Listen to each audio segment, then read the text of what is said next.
Hey, how's it going, everybody? Welcome to Freebeat. Welcome back to somewhat of a permanent setup. Welcome to my new drum set. This is my new toy, my new baby. Very, very excited. I'm also really excited to actually have kind of a working setup where I can talk to the camera once again and go over things. I actually have like a headphone mixer down here and an actual audio mixer over here. I'm in the bedroom at my apartment, so I went with an electric drum set. It's a Roland TD-17, but we'll do kind of a tour later. For now, I just want to get right into the content, and as you could probably see by the title of this video, I wanted to do a kind of a how to improve your drum playing / sequencing video for kind of beginners. So the idea was most people can sit down at a drum set and in an hour or two figure out a basic beat, or can sit down at like a drum sequencer and figure out a basic beat. So I thought it would be fun to show a few tips and tricks on how to expand a basic beat. And you're probably wondering, what do I mean by basic beat? Well, I mean like eighth notes on the hi-hat, 1 and 3 on the snare, or on the kick, 2 and 4 on the snare. So something like this.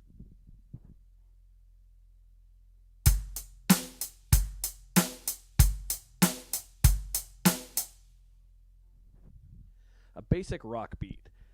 So I thought it would be fun to kind of show ways to improve that, whether you're sequencing it or you are just learning on the drums. So one of the easiest ways and one of the best things we can do is to add a little dynamic variation on the hi-hat. So typically a new drummer or an inexperienced sequencer will have the hi-hat doing this.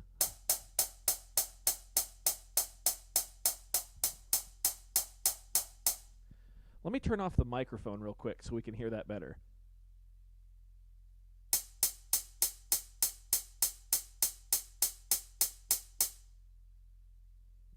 Doesn't sound so good. It kind of sounds dead, forced, not breathing, not really alive.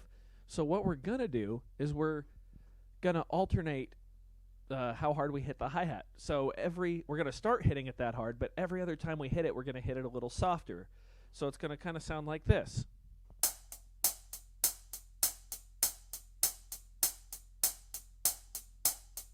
And what that's going to do is kind of create this drive for the groove, where it's really going to feed the downbeat, the 1, 2, 3, 4, 1 and 2 and 3 and 4. And it's really going to push us forward. And even though we're not increasing the speed at all, it's going to kind of feel like it's driven a little harder. So it'll sound something like this.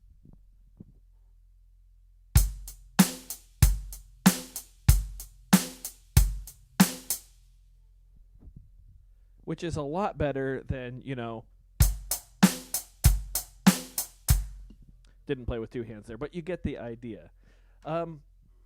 When we add, human variance, as I like to call it right there, it really makes us, a better musician. We can feel things differently. You can also do the opposite, and you can accent every other note, starting with a quiet note. So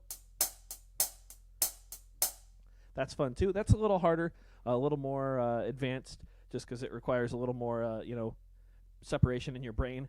But I really like adding dynamic variation to the hi-hat. Just the simplest trick like that can make a rock song drive a lot harder, or a sequenced pattern groove a lot harder. And in a sequencer, it's even easier because typically our dynamic range is between 0 and 127, on a sequencer. So with that, we can go like starting at 100, every other note's 100, but the notes in between those are like at 30, 41, 56, back down to 38, and we can really make it feel like it's being played by a human, which adds a whole new depth of life to your tracks.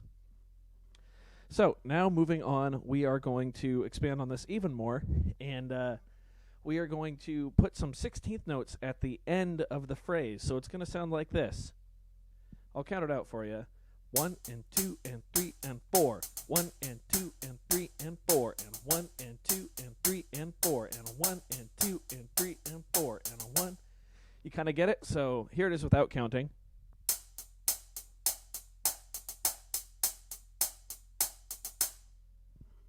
So the last note is actually going to be 2. And that can be kind of hard if you're a beginner, especially if you're playing this. If you're sequencing it, it's pretty easy. You just click the button, But if you're playing it, it can be kind of difficult. And it's okay to do it two-handed. So we'll get back to that in just a second. But I'm going to show you what the groove would sound like, first of all, with the full kit. So here we go. Mic off.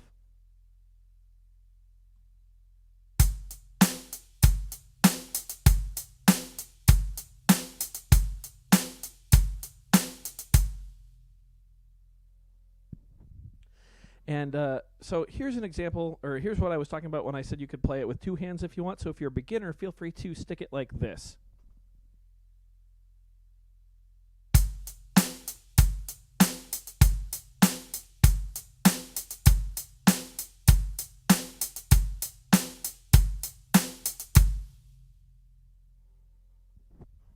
And that makes it considerably easier to play. And now when I say easy, I don't mean easy if this is like your first week on the drums.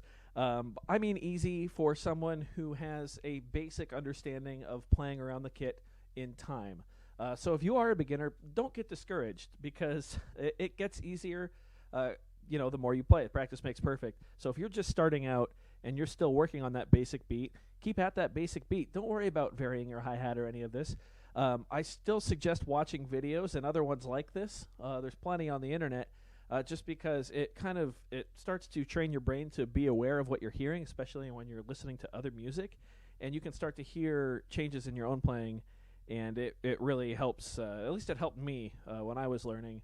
But yeah, it's a nice simple change you can make, and it adds even more of that drive that I was talking about because it helps turn the phrase around. So at the end of the measure, on the and of 4 where we are, technically it's the and 4E and of 4. Going back into the first measure, it really helps it turn around and reset the measure. 1 and 2 and 3 and 4 and 1 and 2 and 3 and 4 and a 1. So it's just a simple little technique, but things like that, the more you practice them, they can have more of an impact on your playing than a crazy big flashy fill or anything like that. If you can really push ahead, so to speak, not rushing, but if you can really push ahead, push through that measure, turning around, if you're playing with other experienced musicians, they're going to really notice that, and it just feels really, really good when you can get a good groove locked in like that. So now we are going to expand this little phrase one more time. We are going to use what's called a hi-hat bark on count 1 of the pattern. So a hi-hat bark is when you open the hi-hat, hit it, and then close it. So, and I'm sorry I don't have a camera for my foot. This is all we've got right now, and also I promise the mic quality will get better too. I'm just talking into a Shure SM57 right now because that's all I've got. But, yep, so we start with it open, we hit it, and then we close it. And that's called a hi-hat bark. You'll hear those all the time in rock and roll music. Guys like Neil Peart would use that all the time. Countless guys. John Bonham loved hi-hat barks. A lot of drummers did and still do. It's a very cool effect, especially when you pair it with the bass drum, which we are going to do on beat 1. So we're just going to add that into our phrase and keep the rest of the phrase as we practiced it and learned it. So when we're done, it'll sound like this.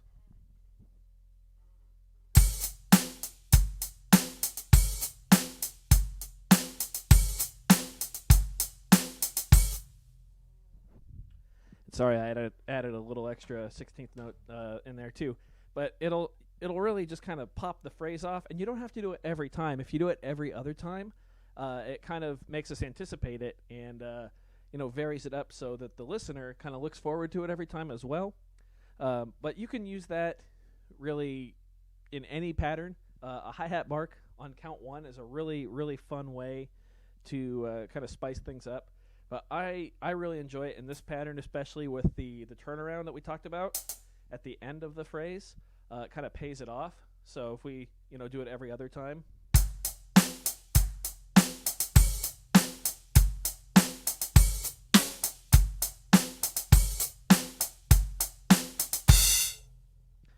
And it doesn't have to be a hi-hat bark every time. You can put a crash on it. But I really like the bark. It's super unique, and it's pretty easy to figure out how to play it, and it's something that I think any beginner should have in their pocket. And sequencing, it can be kind of difficult because you got to find a hi-hat sound and then mute it on the next eighth note. But when pulled off properly, you can really, spice up your sequencing and your sequence drums. So yeah, I hope you guys enjoyed this video. A little different kind of content for than what I usually make on here.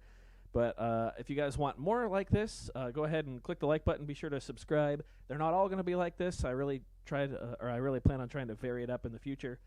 But yeah, just wanted to do something like this, and hopefully it helps you guys out. Thanks so much for watching. We'll see you in the next one. Bye.